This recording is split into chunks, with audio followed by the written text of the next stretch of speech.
Right, see, it's my fault, right? Because I told you to start late. Oh, no, it's, You get just, like that. I didn't, no, I didn't. Oh, I checked. That they start late. Well, we are. Oh,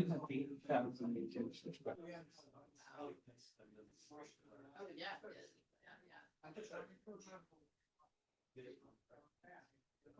I know I can't do that. I know that you got no. I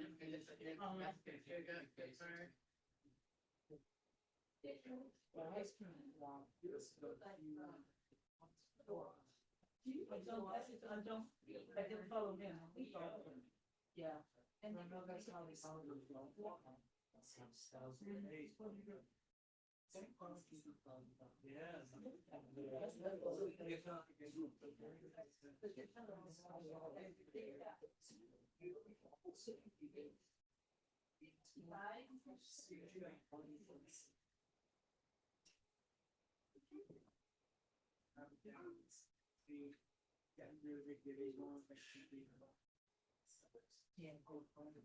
Oh, yeah. The oldest got there.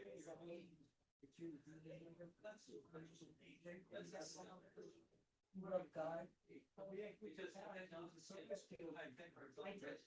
Yeah, no, thank you. Yeah. Probably, those so keep watching.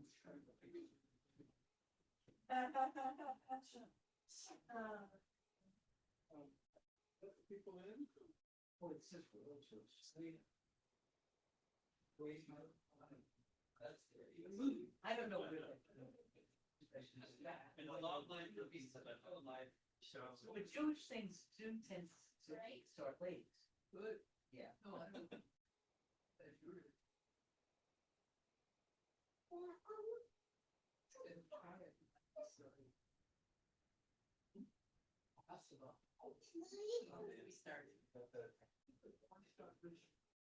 Yeah. It's gonna start before the morning. Yeah. I think we start. Yeah, they start classic loud.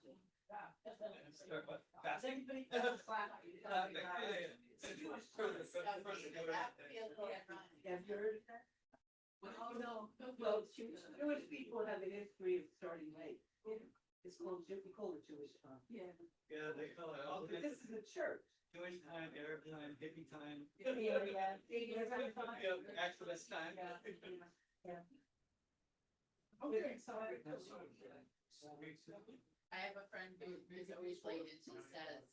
Oh, yeah. She said that. The one's achieved and one waits for. Oh, I'm so glad I'm not on time. I wouldn't want to turn my reputation.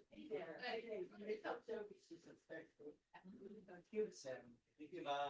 Viva.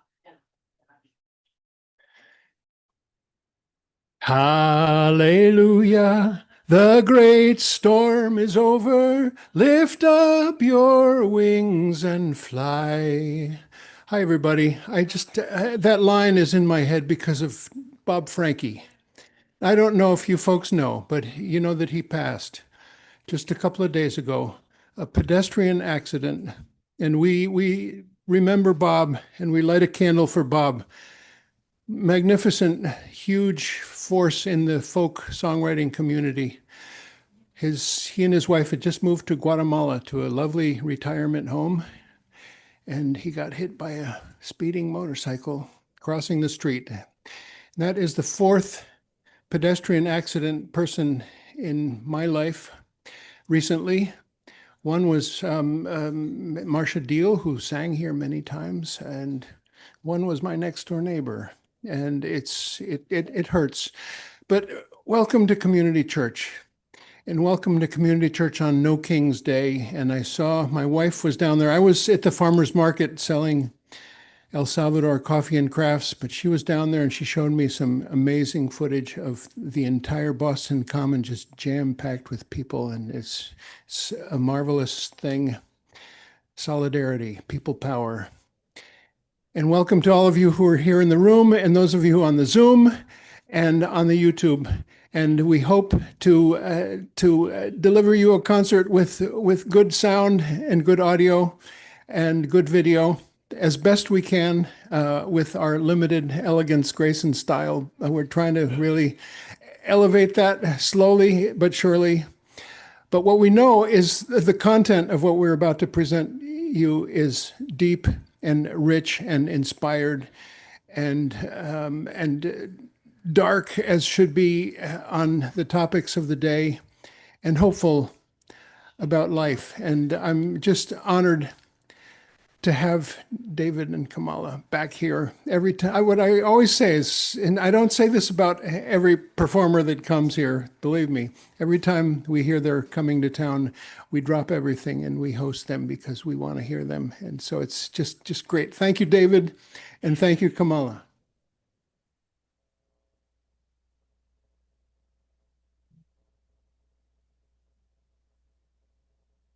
Yeah, bullies.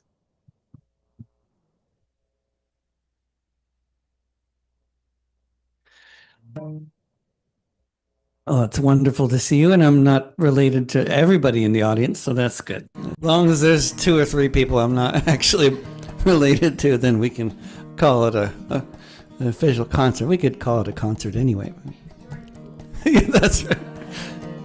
I went to play at the playground to do things I like so much. Let's see. Let's work out the sound first. I think is this on? Oh, that's okay. The guitar mic got really quiet and the vocal mic got kind of loud.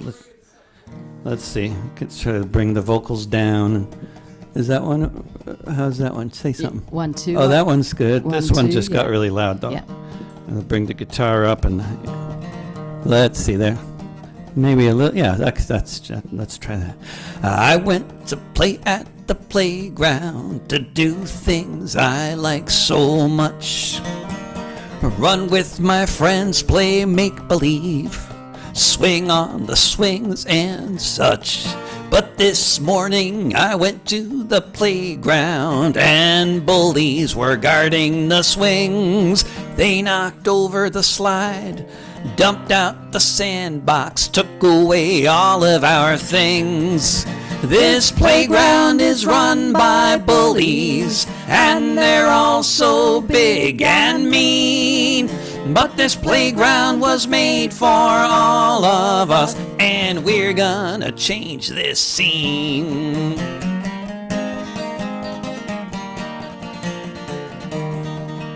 All of us were scared of the bullies. They were so big and we were so small. Till somebody said if we organized, we could be 10 feet tall. We stood on each other's shoulders, put blankets over our heads. We looked like monsters and we roared like lions, and those bullies ran home and hid under their beds. This playground was run by bullies, and they're all so big and mean. But this playground was made for all of us, and we're gonna change this scene.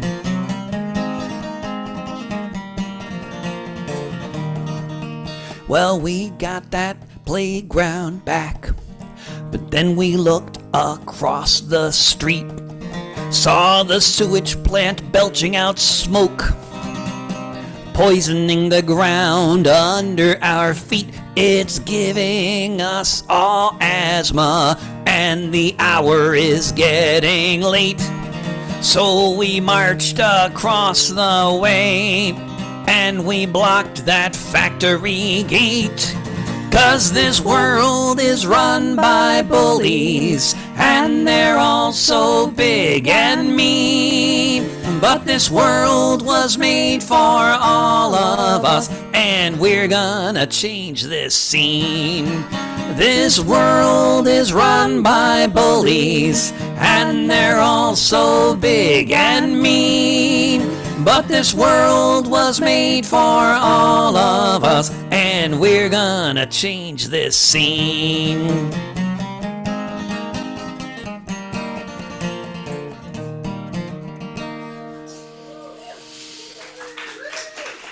go. Pirates. We thought we'd start with a couple of kids' songs. And get to the blood and gore afterwards.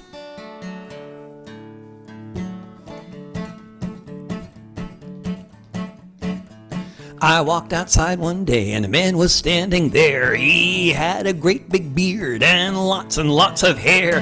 He said, "Won't you come down to the shore and join my jolly crew? We'll wander around the world beneath the skies of blue. We'll sail upon the seven seas, travel near and far. Take from the rich and give to the poor and say har, har, har, har."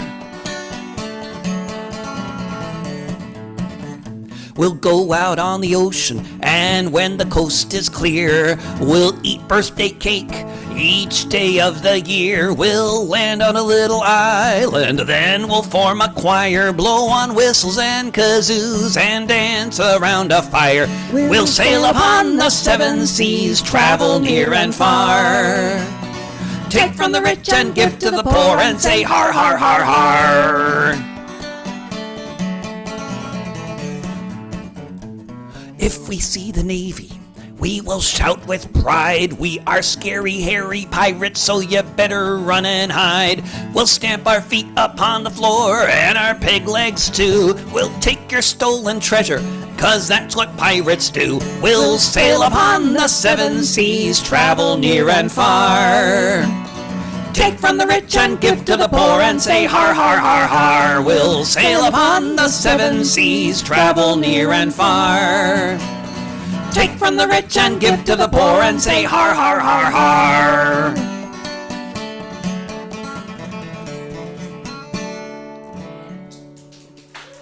Maybe St. Patrick?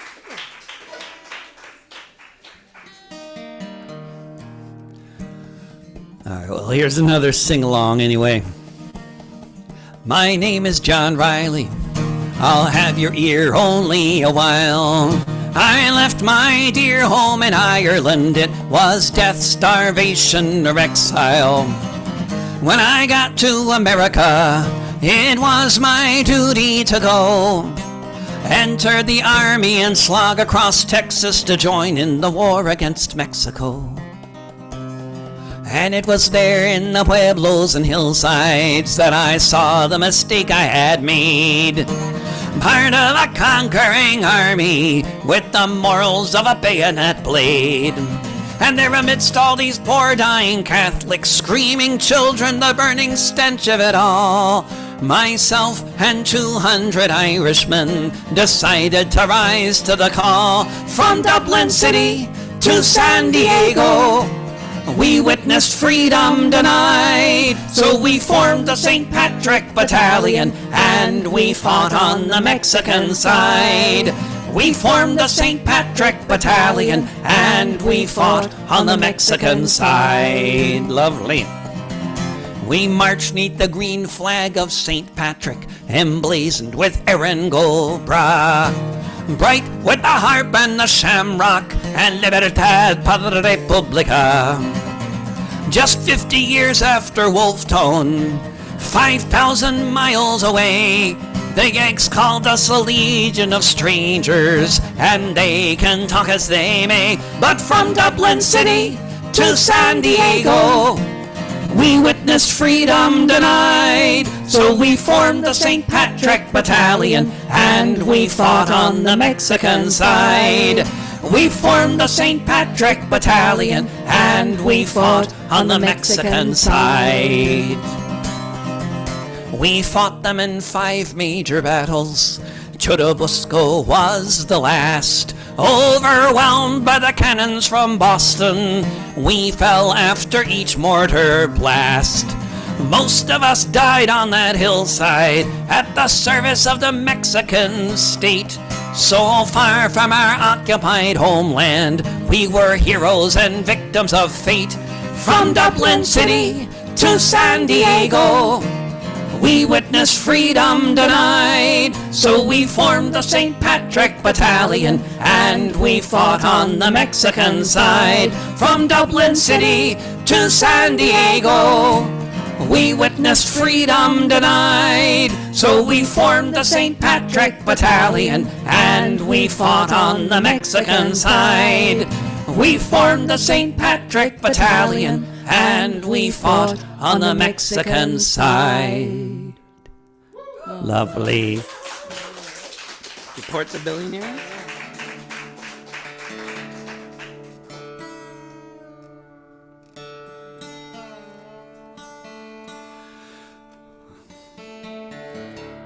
Well, as we're traveling, we're hearing lots of stories from people who are watching their neighbors getting deported, abducted. And it just happened right in front of the kids' school.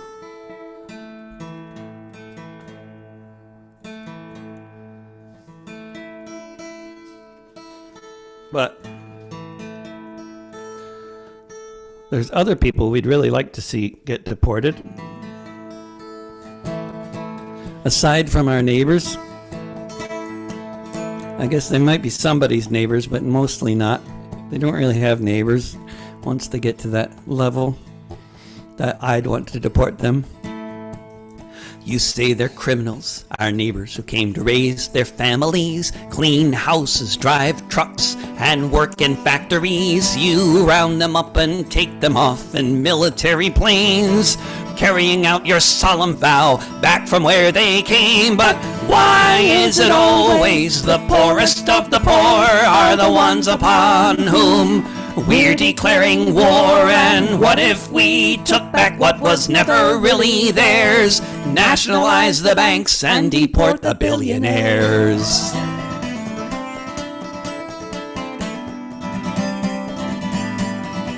We could liberate the capital to invest in things we need. Housing, food, and healthcare, they've got it all indeed. It's all wrapped up in investments and shooting to the moon. And if things go as they're going, they'll have more of it soon. But why is it always the poorest of the poor are the ones upon whom we're declaring war? And what if we took back what was never really theirs? Nationalize the banks and deport the billionaires.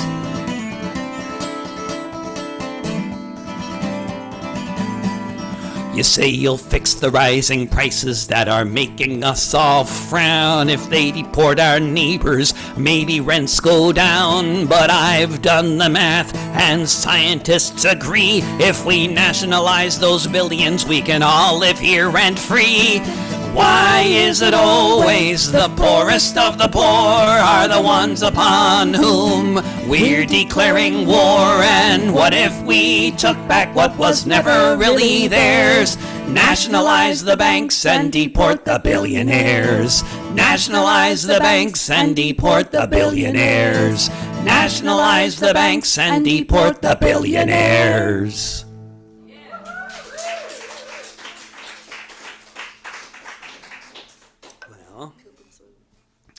Or how about a song for a photograph, maybe?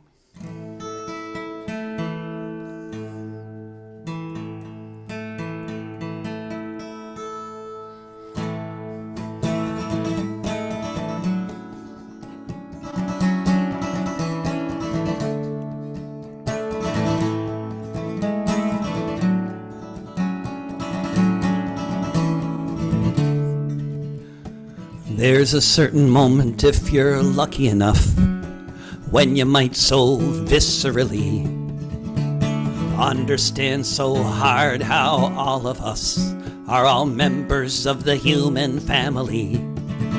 Some people hear a song, others fall in love. Some people leave home and see the world. For me it was in an article I read, just a photo of a little girl. She was maybe 3 years old, with a mop of curly brown hair, despondent, standing on the ruins of her home, clutching a little teddy bear. Ain't it something how a heart can melt like that, just from a single picture or frame? how an image can make sense of everything that matters, and you don't even need to know her name. Because we all know children just like her. We want to make them safe and hold them tight. And we can't imagine how someone could do this and create such a sight. She was maybe 3 years old, with a mop of curly brown hair, despondent, standing on the ruins of her home, clutching a little teddy bear. I might forget the details of whatever it was I read, but that photograph is seared in my mind. The photo of the girl that was a photo of all the children, all of humankind. The greatest lessons that I ever could have learned didn't come from all the stories that were filed, nor from all the speeches or statistics, but from one photo of a broken little child. She was maybe 3 years old, with a mop of curly brown hair, despondent, standing on the ruins of her home, clutching a little teddy bear.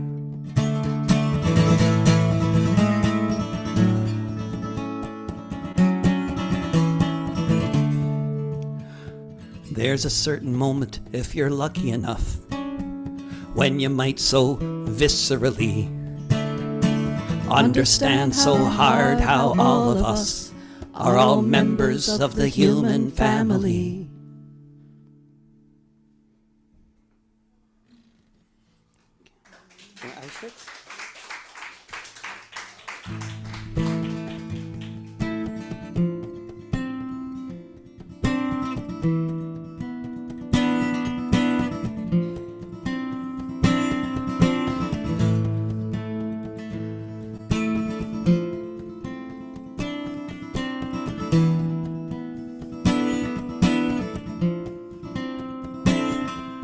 The camp's open air, that's the one thing that distinguishes what is happening in Gaza right now compared to the time of the Third Reich and its crimes.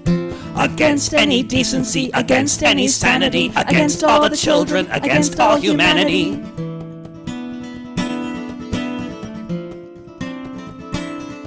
From Auschwitz to Gaza, there's no difference between babies and fighters on that side of the fence, the side where they starve because the food is kept out by the occupation, no others, no doubt, where people are dropping dead on their feet while searching for crumbs of food on the street.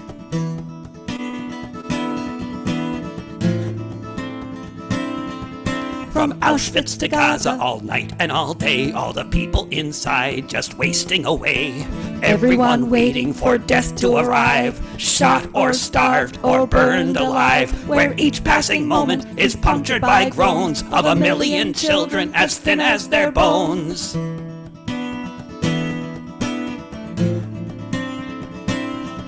From Auschwitz to Gaza, the outside world knew, and many lamented about what they might do, while their leaders looked for money to be made in the arms trade. Once again, just like this, profiting from the apocalypse.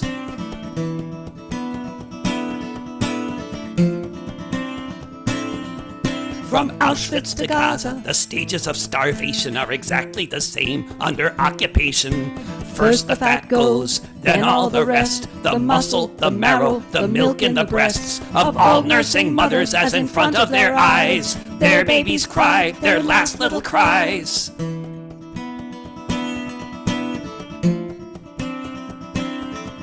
From Auschwitz to Gaza, under either command, all of the killing is entirely planned. Whether they call it a camp or a zone, it's all the same skin and bone.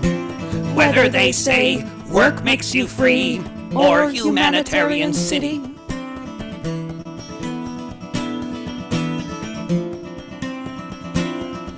From Auschwitz to Gaza, the political line, from occupied Poland to Palestine, Leaders outside will say we weren't aware of the extent of the horrors happening there. They'll shed a few tears and somberly then make a speech at the UN.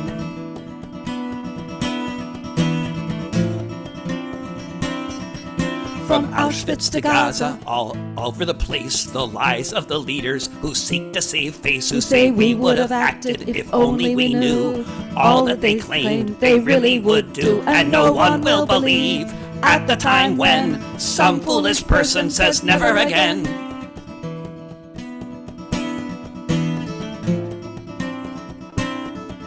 From Auschwitz to Gaza.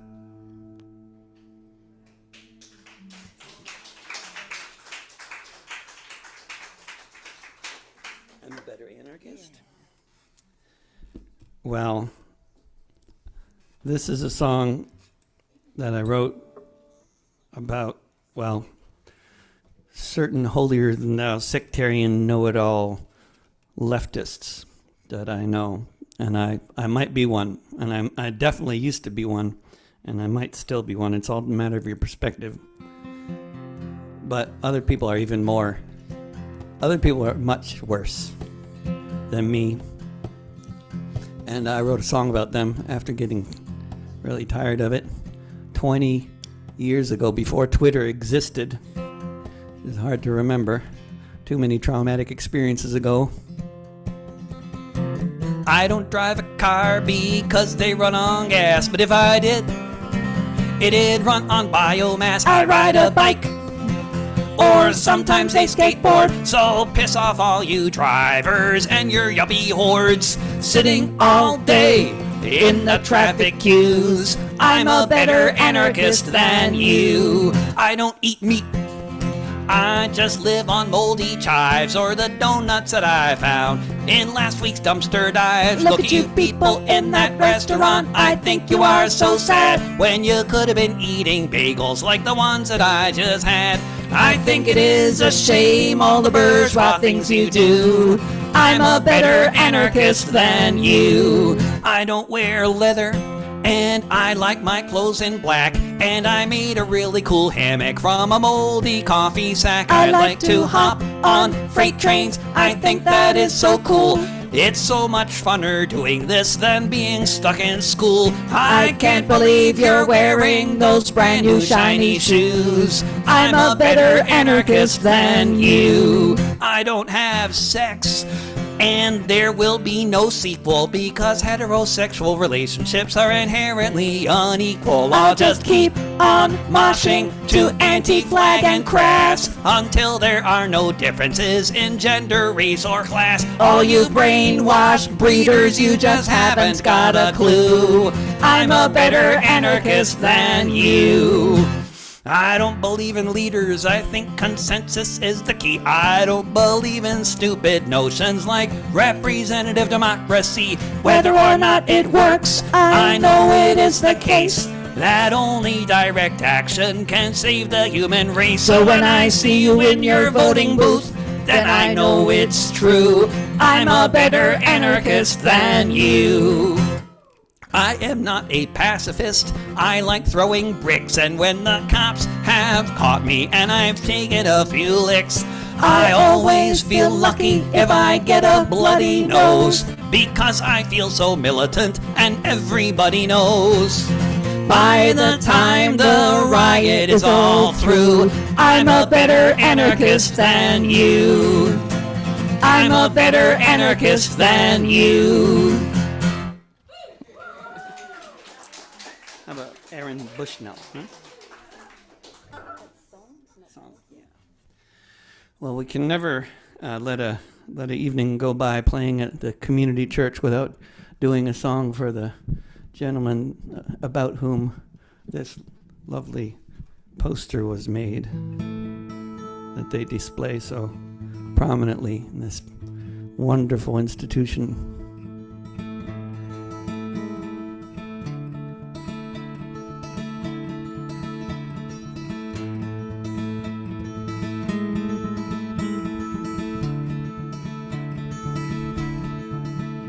On the 25th of February, 2024, in protest against a US-sponsored genocidal war.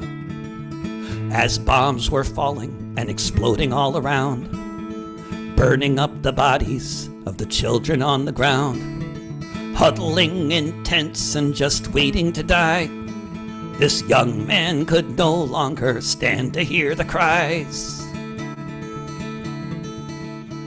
On International Drive in Washington, D.C., a young airman walked up to the Israeli embassy as mothers buried babies who had no milk within, as white phosphorus munitions burned off the people's skin. As the troops were firing on those trying to find bread, as the body count was building up to 30,000 dead. Dressed in his fatigues, there on Embassy Row, he announced into the camera this was where he'd meant to go. An act of desperation, and one designed to share the horrors of the crimes being committed over there. Like a mirror to the world, so no one could look away from what's happening in Gaza every minute of each day. He stood in front of the building, as ready as he'd get. He put his phone down so he could live stream it on the net. When he lit the fire on the day he chose to die, with no way to stop the slaughter, at least he had to try. As the flames rose up, yellow, red, and blue, did he look up at the cross and wonder what would Jesus do? The Secret Service came to point a gun at Aaron's face.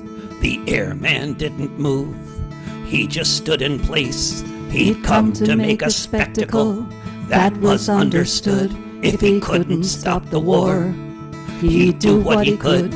As his body burned before us in an unmistakable sign, again and again he shouted out, "Free Palestine!"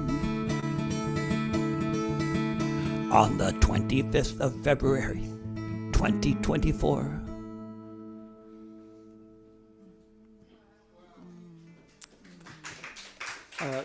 Columbia Eagle, maybe. So back when there was another genocidal campaign of bombing against an entire civilian population that our government was conducting in Vietnam, Laos, and Cambodia, there were a lot of people protesting, including some of the people in this very room who were littler anyway, younger anyway, maybe bigger, but the other people were tired of just protesting and marching around and burning draft cards, and they wanted to try to step things up. And so my friend Al and his friend Clyde, back then in 1970, they decided what they were going to do was join the merchant marine and hijack a ship full of bombs, which is what they went about trying to do.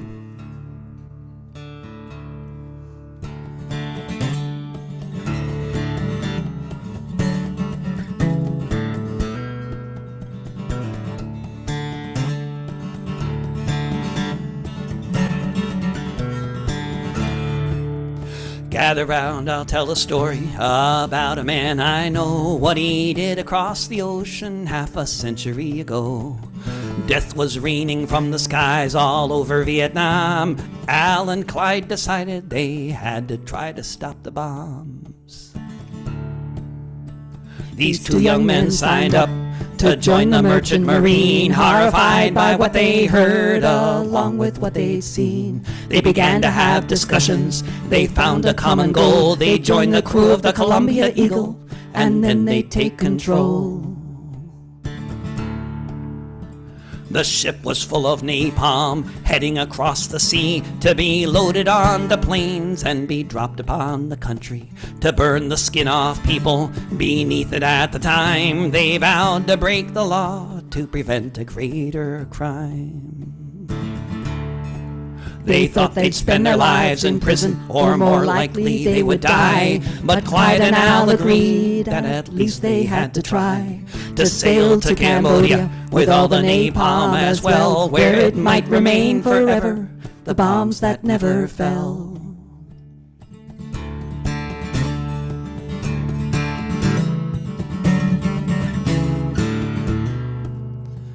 They carried out their plan, and they didn't slip.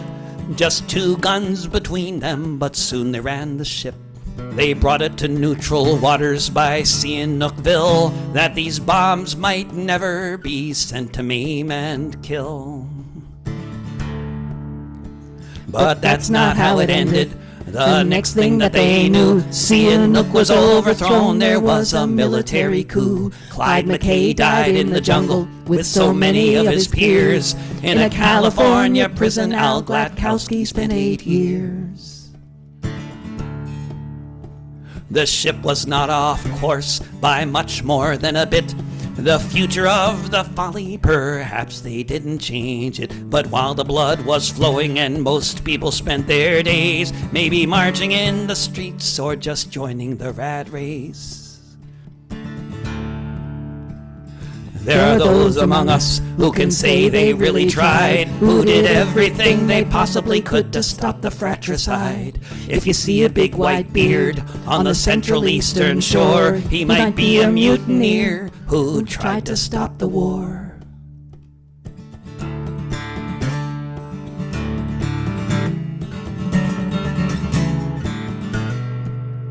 Gather round, I'll tell a story about a man I know, what he did across the ocean half a century ago. Huh? Oh, good idea. So ever since all this talk about Canada becoming the 51st state started, there's been various developments in that nation to our north. One of which is in the city of Toronto, there's a new statue going up for a Canadian citizen named Joshua Glover. But it's the particular circumstances through which Joshua Glover became a Canadian citizen that the Canadians seem to be intent on making sure to remind the world of, which is that he was an escaped enslaved person from Missouri who was had to leave Wisconsin because the Fugitive Slave Act had been passed, which was a national act, which meant that formerly enslaved people who had escaped the South were no longer safe in the North. That's when a lot of them started going to Canada. And they tried to enforce the Fugitive Slave Act in the state of Wisconsin only once, and it resulted in pretty much everybody in the state who possessed a horse riding to the city of Milwaukee to free Joshua Glover from the prison. Gather round me, friends, I'll tell to you a tale about the day one young man was taken off to jail and shipped north up Lake Michigan for a trial to see if he should be sent back to live in slavery.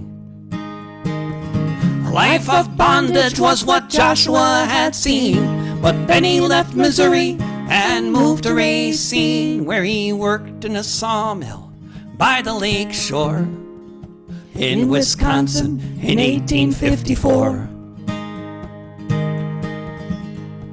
When the word got round, outrage spread. The idea of sending people back to the bondage they had fled was one that could not be allowed to stand, although it was the law of the land, passed by the Congress 4 years prior, guaranteed to start a prairie fire, which was what would be in store in Wisconsin in 1854. Thousands went to Haymarket Square, the most people who had ever gathered there. In Racine, where they decided they'd go see how that trial would go up in Milwaukee. When they got there and looked around, saw the thousands more people on the ground who had come on horseback, ready for war. In Wisconsin in 1854. The jail turned out to be no match at all for all of the people who had answered the call.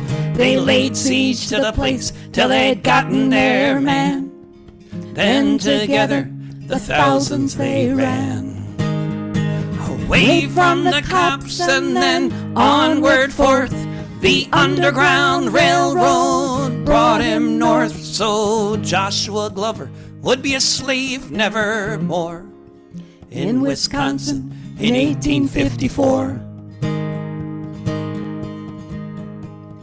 No more attempts would ever be made since that Milwaukee prison raid to enforce this federal law. After the rising that everyone saw, it was dead in the water, and that's a fact. The Fugitive Slave Act. When all the people said what they stood for in Wisconsin in 1854. Gather round me, friends, and I'll tell to you a tale about the day one young man was taken off to jail and shipped north up Lake Michigan for a trial to see if he should be sent back to live in slavery.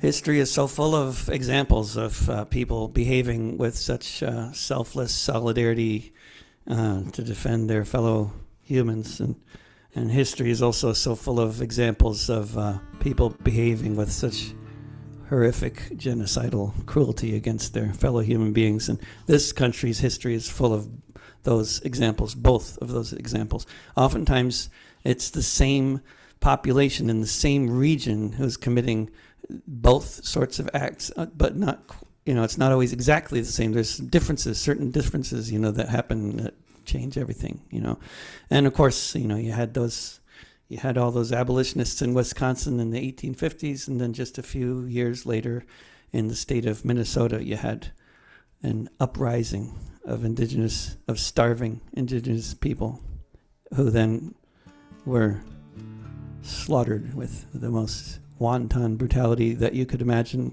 easily if you've been watching the news for the past 2 years.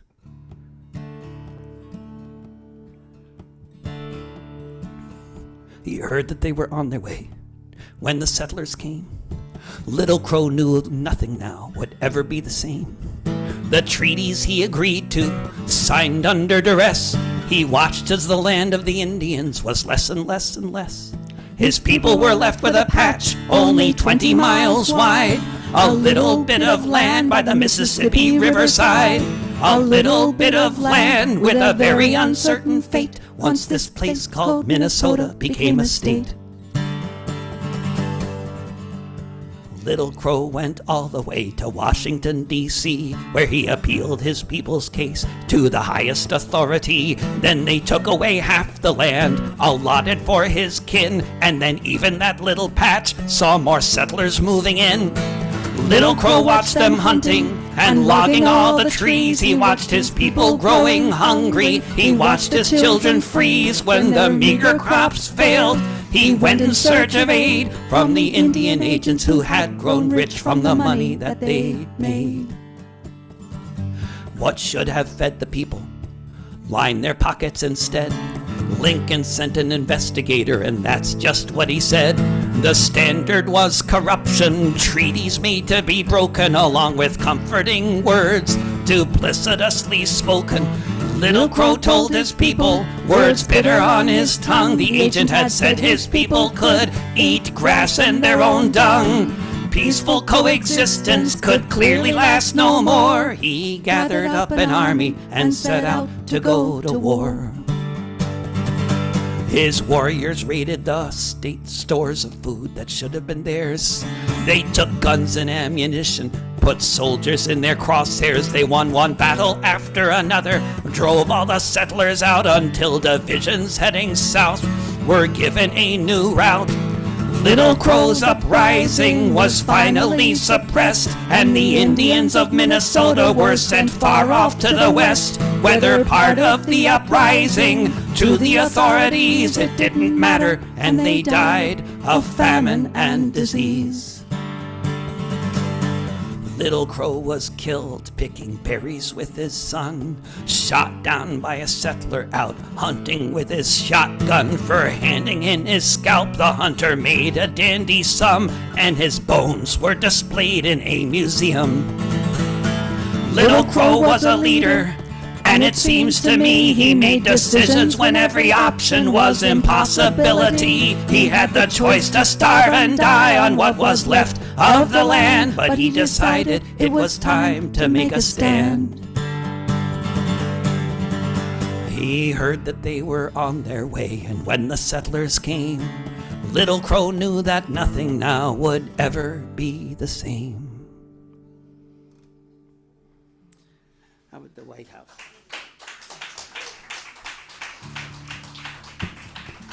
Well, I hear people moaning from the weight of history, and this is more history, but it's less weighty because it ends with a whole bunch of prominent buildings in Washington D.C. being burned to the ground. So it's kind of sort of a happy ending, I guess. Robert Ross was from Ross Trevor. He was born in County Down. His family was given land there by the British Crown. He was a man born of the gentry, born with wealth and fame, but he joined the British Army to serve his queen and make his name.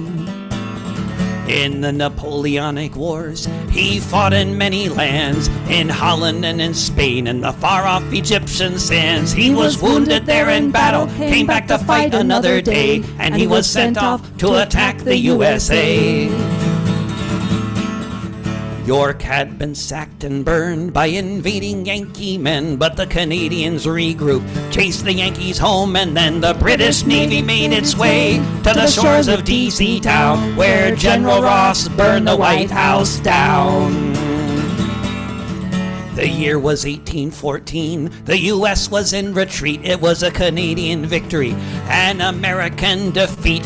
Without the French to help them, they got their ass whipped by the Crown when General Ross burned the White House down. The place had just been constructed only 12 years before, but it had to be rebuilt soon after this disastrous war. The president turned tail and ran like a raggedy clown when General Ross burned the White House down. He was killed a few months later. Irish rebels stopped him in his tracks. He was buried in Nova Scotia, in the town of Halifax. He might have been forgotten, but he'll forever be renowned. He's the man who burned the White House down. He's the man who burned the White House down. Oh, yeah.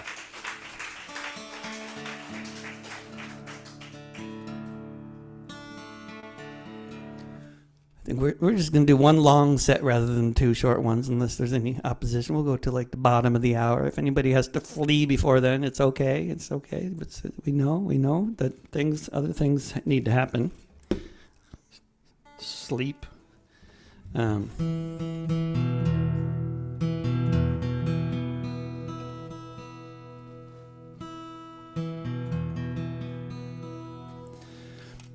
One of the most one of the best things about traveling is the stories you get to hear from people about what has gone on in their area that you would never probably hear otherwise. And one of those many great stories was that I heard about was when I was in Scotland some time ago. And I heard about how the Scottish workers in the Rolls-Royce factory responded to the coup in Chile. Jet fighters bombed the palace. We all watched it on TV. The 11th of September, 1973. All across the world, people cried in vain as we heard stories of the students being tortured and slain. Stories of the workers, shop stewards, and the rest being slaughtered at the new dictator's behest. Labor groups condemned it, said we were on the workers' side, including all the engineers of East Kilbride. People organized a boycott of General Pinochet, who had overthrown Allende with a Hawker Hunter jet. Then a few months later, March of '74, Bob Fulton came to work at the Rolls-Royce factory floor. He looked at the orders that had come in that day and found crates with jet engines from Chile. Jet engines from the Air Force across the ocean wide, sent to be repaired in East Kilbride. It didn't take a minute for Fulton and his mates to come to the decision they would not touch these crates. Soon 4,000 Rolls-Royce workers voted they agreed to stand with the Chileans in their hour of need. Management decried them, the Tories screamed and cussed, but the Hawker Hunter engines were left to sit and rust. Nowhere else on earth were workers qualified to repair the engines sitting there in East Kilbride. It's often hard to know if you've changed anything a whit, but decades later a Chilean general would admit, for a time in Santiago there were no fighters in the sky, because the whole Chilean Air Force had not one jet that could fly. They may not have changed the world, this group of union engineers, but these crates of metal sat corroding for 4 years. So here's to British Labour, how for 4 years it tried to do what could be done from East Kilbride. Jet fighters bombed the palace, we all watched it on TV. The 11th of September, 1973.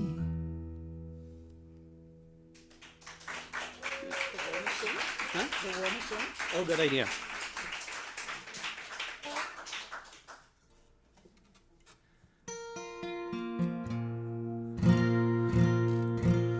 Well, there's been a lot of marches in the past 2 years against Israel's war on Gaza, and it hasn't stopped the war. But there's a lot of ports, and there's a lot of missiles being sent out of those ports. And Israel only has one company that makes bunker-busting, precision-guided bunker-busting missiles. It's just Elbit Systems. Otherwise, the only companies that make such incredibly destructive things that are selling them to Israel, they're all in the United States. There's 5 of them. I'll name them for you, in case you were wondering. Some of them are based in Massachusetts. I used to be a temp worker at Raytheon. Sorry to admit.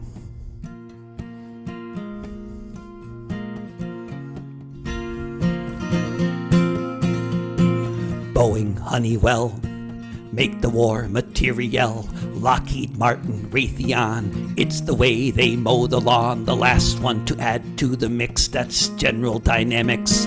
Together in the Anthropocene, they're the war machine. I'm talking about the war machine that sends off the jets and missiles, laying waste to Palestine. But for the bunker busters, if not for these fearsome 5, who knows how many children would still be left alive? What if we block the ports and never let them go? What if the people all said no? I'm talking about the war machine that sends off the jets and missiles, laying waste to Palestine. What if we got together and said this cannot be, that this slaughter is made possible by my country and certain enterprises they call defense corporations that provide the genocide heirs with all their ammunition. I'm talking about the war machine that sends off the jets and missiles laying waste to Palestine. What if we built a new world on the ashes of the old? What if we started by never doing what we're told? If we're working for the export of precision-guided genocide, what if we built resistance until we turn the tide? I'm talking about the war machine that sends off the jets and missiles laying waste to Palestine.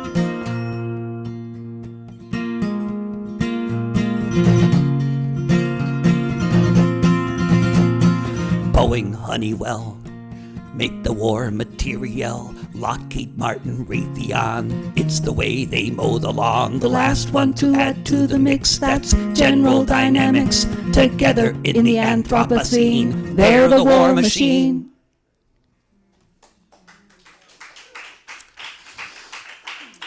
You've been coming up with good ideas. You got another one? Well, I do. What's that?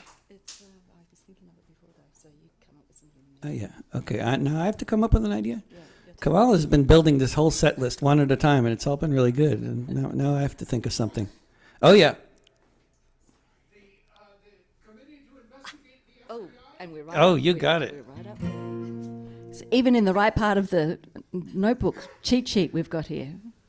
If there's any most important thing that people need to know about the history of the past century in this country, it's that we have a secret police force. It's called the FBI, and its job has been to destroy the American left. If you know one thing about history of this country, that will explain more than any other one thing, if you only know one thing. And we all learned about this because a committee that was really rooted in the Catholic left of Philadelphia, but also included Jews and also atheists. But, you know, it was sort of part of that kind of, in that milieu, where they formed the committee to investigate the FBI, the Citizens Commission to investigate the FBI. And they carried out a burglary, and this is how we know about COINTELPRO. But COINTELPRO was not just a phenomenon from the 60s. COINTELPRO is what the FBI does. It's their primary occupation. It has been since they were formed. And COINTELPRO, the documents they got from Media, Pennsylvania, it demonstrated that. That's from the beginning. This is what they've been doing. They started with the IWW, then they moved on to the Communist Party, then the Civil Rights Movement, then Black Power Movement, and SDS, then the Weather Underground. I mean, everybody. They had agents on every campus in the country, including the North Dakota Bible School. And I wonder about that one, particularly.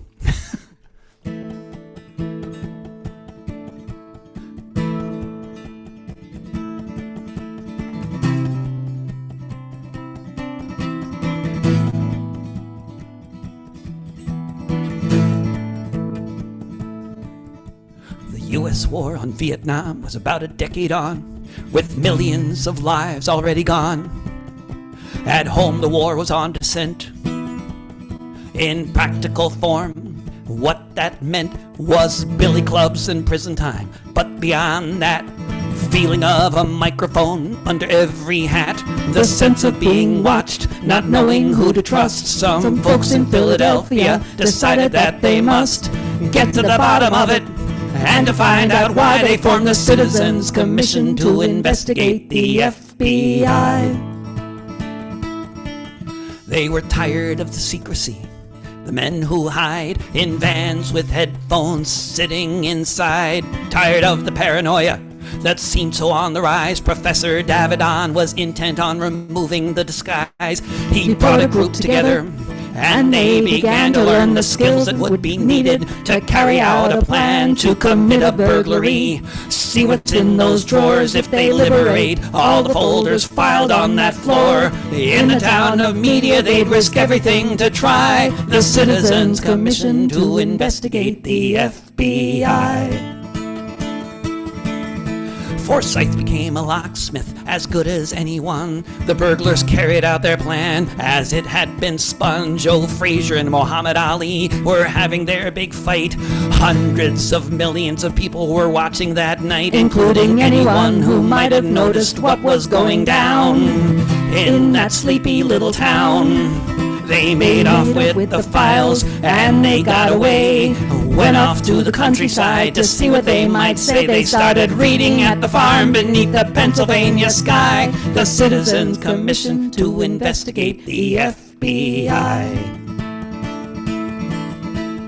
What they found was shocking and things everyone needed to know.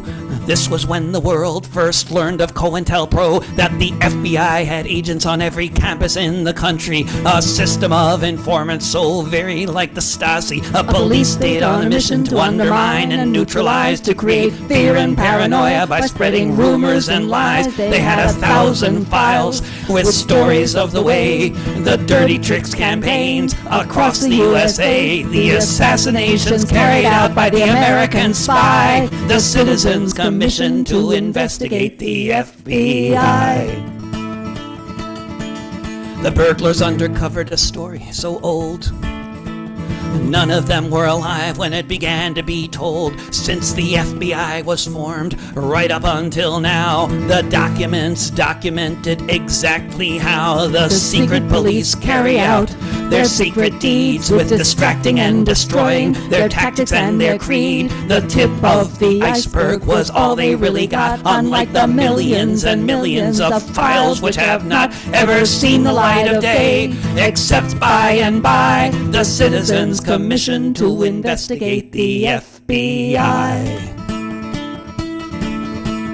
Later, a director would haltingly admit, if it wasn't for the burglars, it would still remain a secret.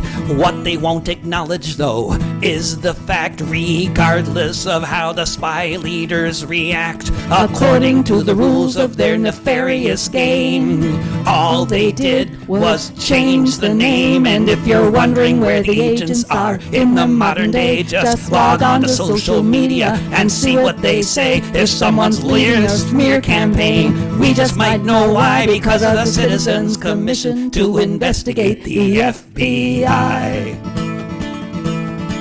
Because of the Citizens Commission to investigate the FBI.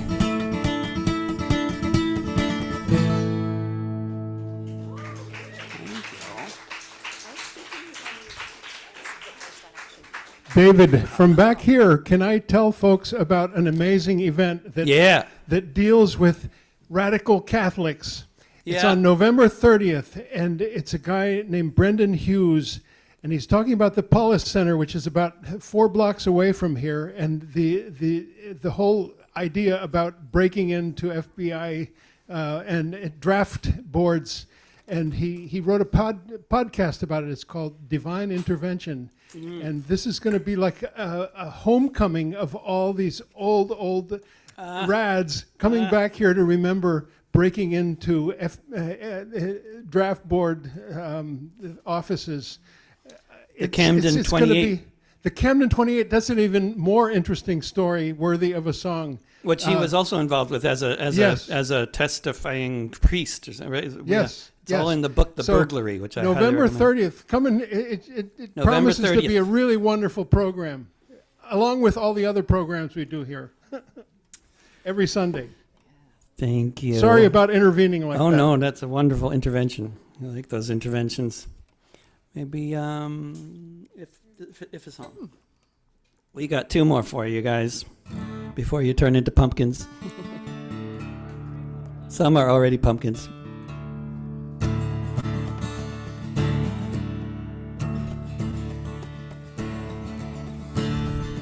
If a song could bring us together across the planet that gave us birth to act as one, bring peace and justice all around this shattered earth.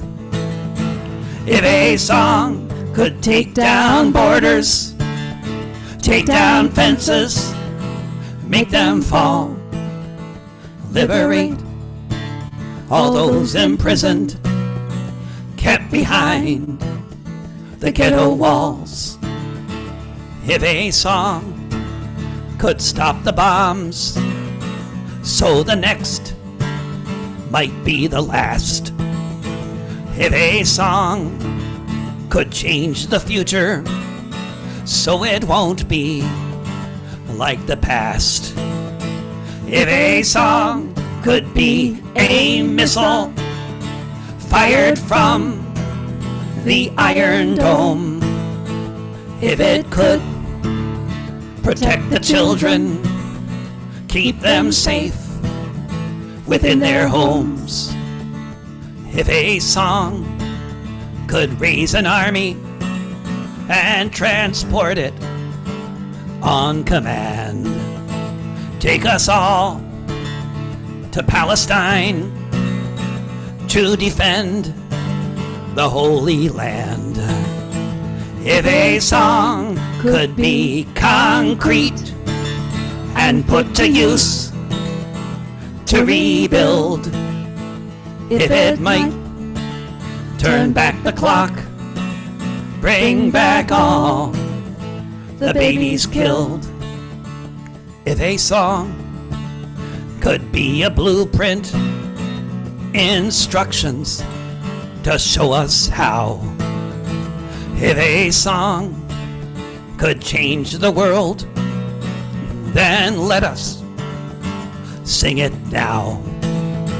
If a song could bring us together across the planet that gave us birth, to act as one, bring peace and justice all around this shattered earth.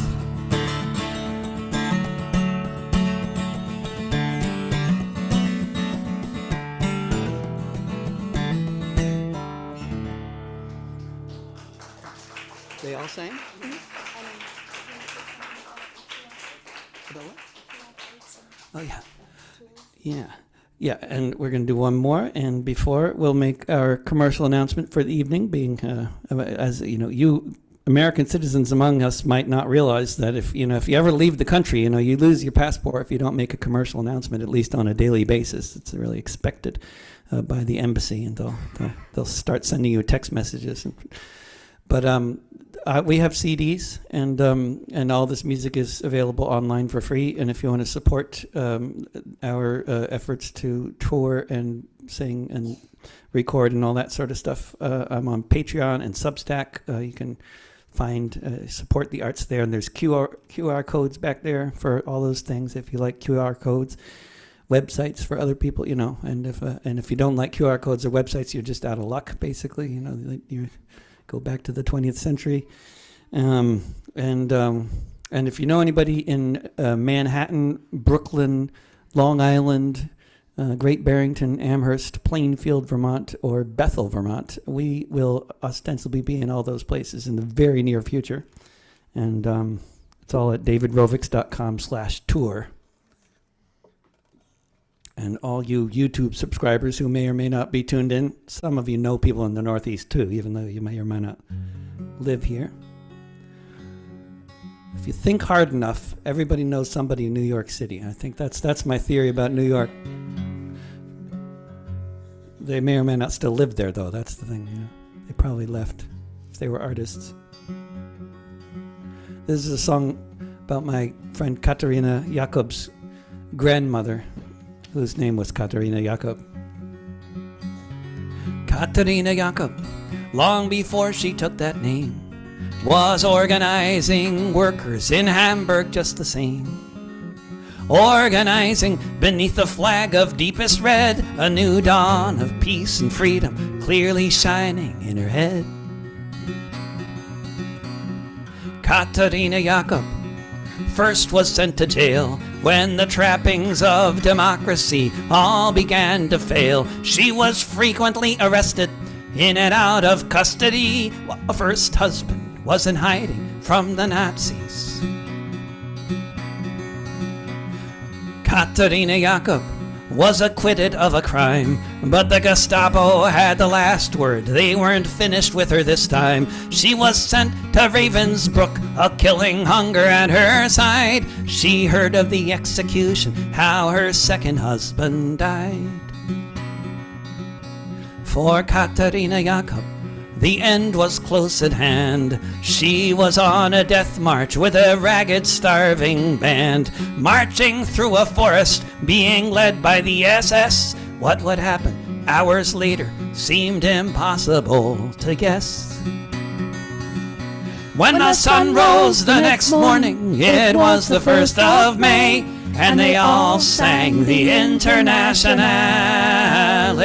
They all sang the Internationale. Katerina Jakob thought about her children and the friends and comrades taking care of them, not knowing yet if any of them survived, not knowing that soon she'd see her daughters both alive. Katerina Jakob watched the German soldiers fleeing, streaming from the east, that's what she was seeing. Allied bombers flew above them, she thought they all might die, and then soon there was the silence of all the SS men. When the sun rose the next morning, it was the 1st of May, and they all sang the Internationale. They all sang the Internationale. Katerina Jakob saw red flags flapping in the breeze above the Russian tanks, and she fell upon her knees. And so many different voices in so many different tongues sang the most beautiful song that could ever have been sung. In German, Lithuanian, in Polish and in Dutch, a myriad of melodies as never had been such. In Russian and in Yiddish, Italian and French, emerging from the forest beneath a trench. When the sun rose the next morning, it was the 1st of May, and they all sang the Internationale. When the sun rose the next morning, it was the 1st of May, and they all sang the Internationale.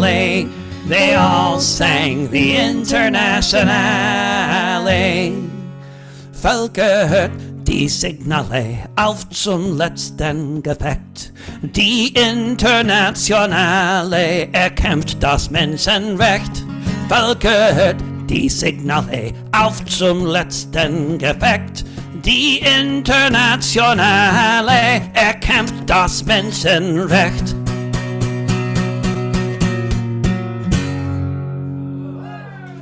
Thank you very much. And thanks so much to Dean Stevens and Charlie Welch and all the wonderful people who make this place keep happening. Woo! Behind the barricades? We'll do a little encore then. You've convinced us.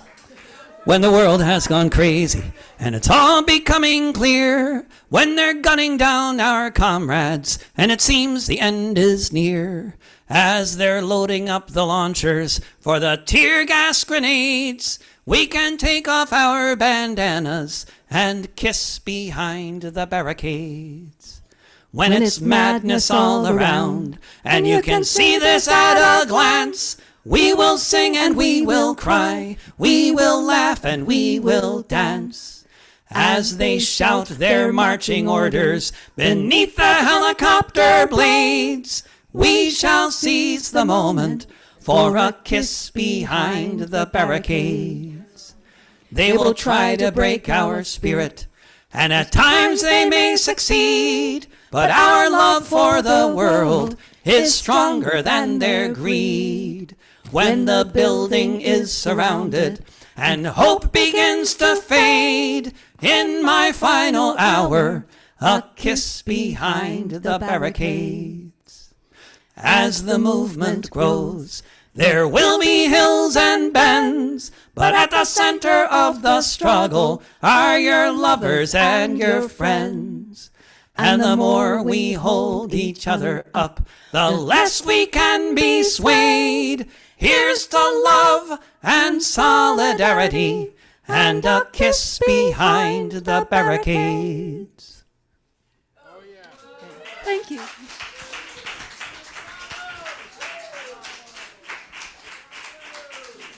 Woo! Folks, thank you for coming tonight. As you leave, have some hummus and pita, and take a newsletter with you. We have a bunch of great programs coming up, all the way into next year already programmed, and all the information is in here. Thanks very much, David and Kamala. Oh yeah.